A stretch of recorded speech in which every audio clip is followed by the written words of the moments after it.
Yeah, so advocacy, in a sense, is just creating awareness around something. Now, whatever strategy you take to create that awareness, that's up to you. So I think a lot of people, when they hear that, they immediately hop to being an activist Okay. in the streets with the signs and protesting. And that is great because everything has its lane and everything has a purpose and it all works together to create the awareness that we need. So advocacy is just creating the awareness around an issue, standing up for something that you're passionate and believe in. It's connecting. I think a lot of people hear, oh, someone went through a bad time or someone was incarcerated or whatever that looks like, and I can't relate to it, so I'm gonna put it over here in a box, but not understanding that we all play a part and we're all connected in some kind of way, and we need to build each other up. So that I think that's one of my main values. It's people driven.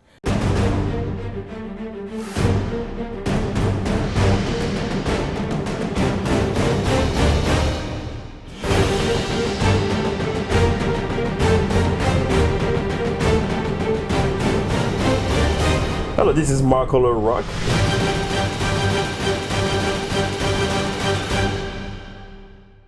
Welcome to Marco Rock TV. My name is Marco Rock. I'm your host for Inside the Great Mind, where we interview entrepreneurs, achiever, game changer, leader for a purpose to inspire and inform you. Today we're so good for our guest on episode 70, Jasmine Harris. How are you? I'm doing well. How are you, Marco? I'm doing great. Thank you for being on the show today. Thank you for having me. It's a pleasure. So tell her, who is Jasmine Harris?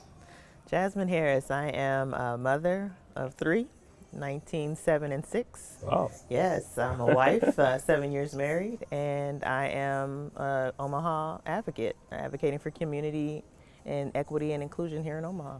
That's awesome. So recently I just found that you were a candidate running for mayor office in Omaha. I was like, what? So I was like, I need to bring you on the show to learn more about your vision, your goals, and what triggered you to run. Yeah, so what inspired me to run is the work that I do in the community. Okay. I've been advocating for as long as I can remember. I tell people I was advocating before I knew what advocating was. I've had run-ins with the criminal justice system, things of that nature from younger days. And I struggled trying to get up out of that and advance my life. And as I was going through that, I was like, I need to make sure that I am using what I went through for other people to help people come out of this. And that's what I did.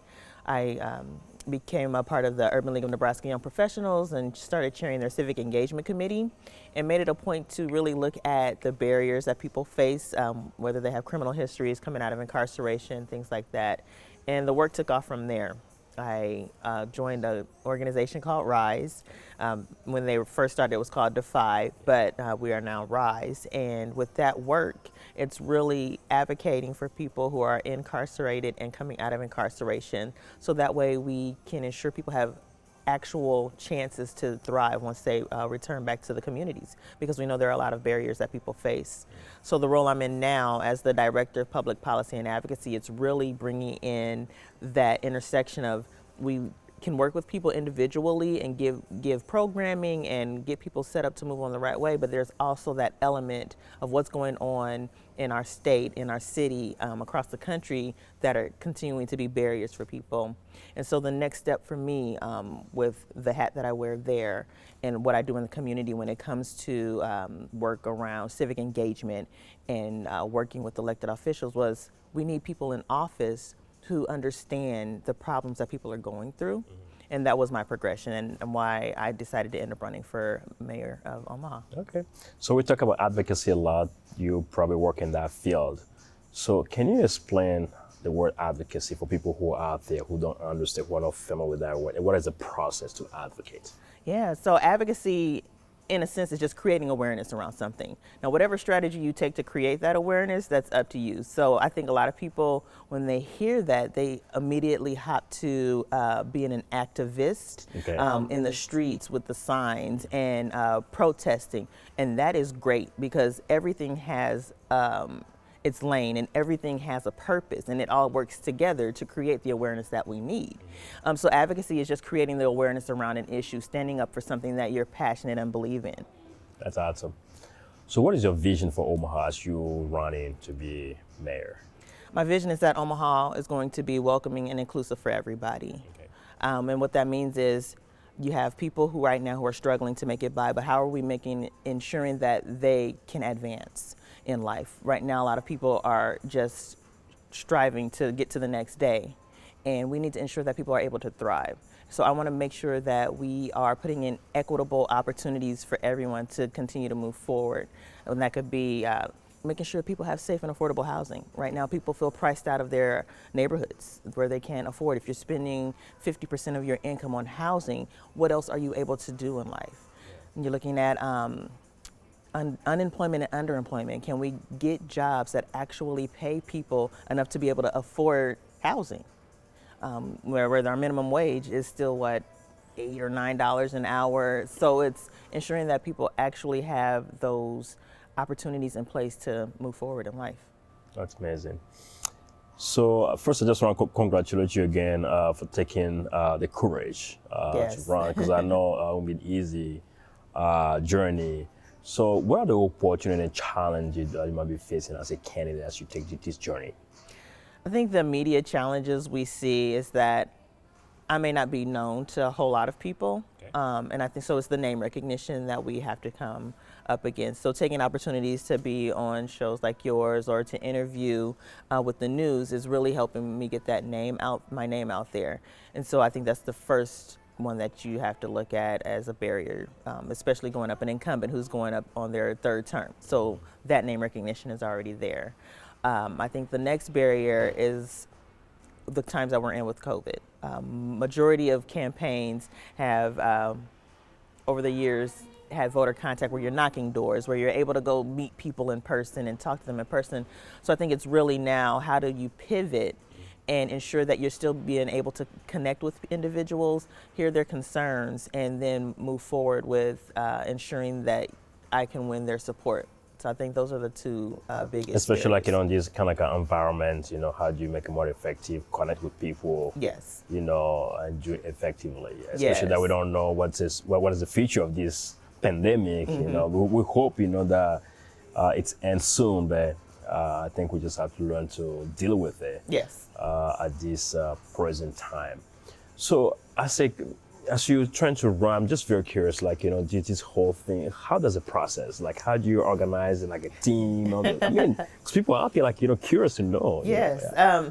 It's people liken campaigns to small business startups. Okay. So you have to look at it from a standpoint, what positions do I need to hire right away to ensure that I am able to get my name out, come up with the branding and things like that.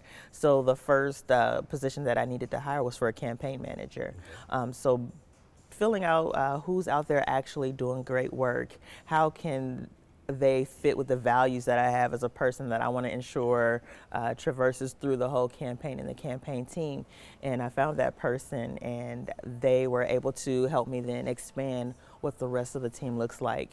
So we've also brought in someone to help with communications and getting the branding team and that vendor who's going to be able to listen to, again, the values, because I'm value-based. I'm all about leading with actual values and then relaying that through the branding and the logo. So we got that together. And then now it's also bringing in the person who is going to help lay the strategy of how we reach voters and how we ensure that we have the support that we need and engaging people in this process, because I'm community oriented and I want that campaign to reach community, everyday community members, and for everyone to feel like they can be a part of this. That's awesome.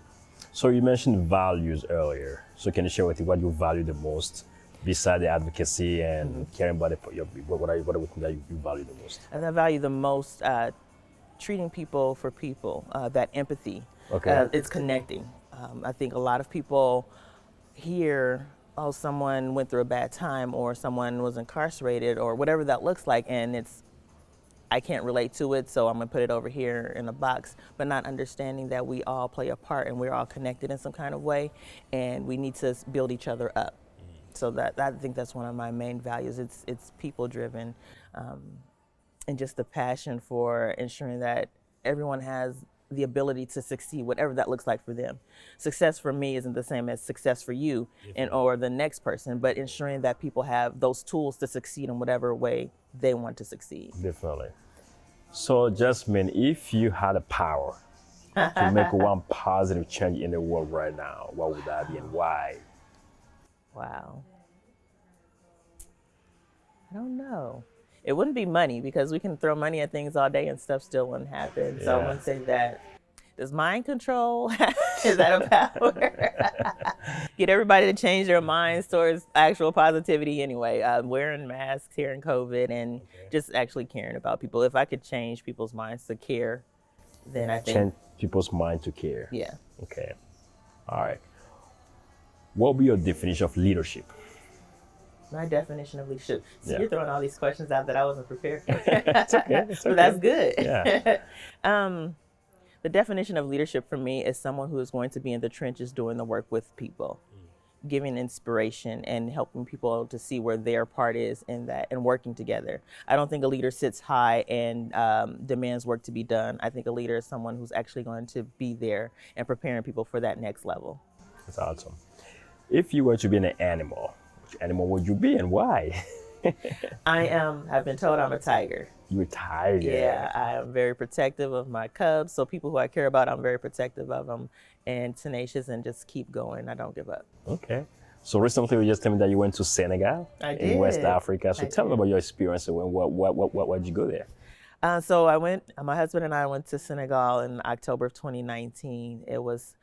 I remember when President Obama first got in office and him and Michelle went to visit the House of Slaves. And I said, if I ever got a chance to do that, that's where I want to go. I want to go to Senegal and visit the House of Slaves.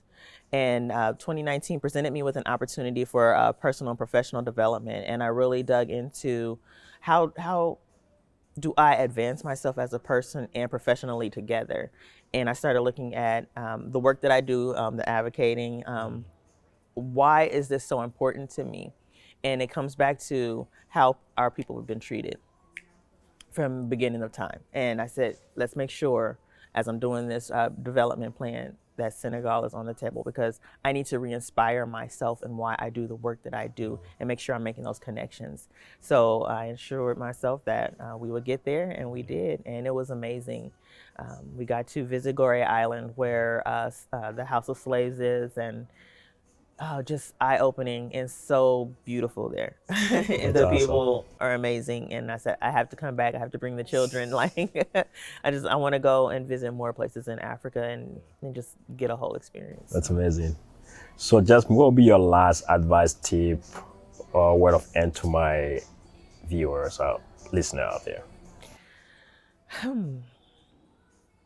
I think my word of advice is stand up for what you believe in and don't waver. Because you have to stand for something in order for change to happen. Awesome. Jasmine, thank you so much for your time. Thank you so much, Marco. Yeah, thank you so much for watching episode 70 with Jasmine. I hope you enjoy it. We'll see you next.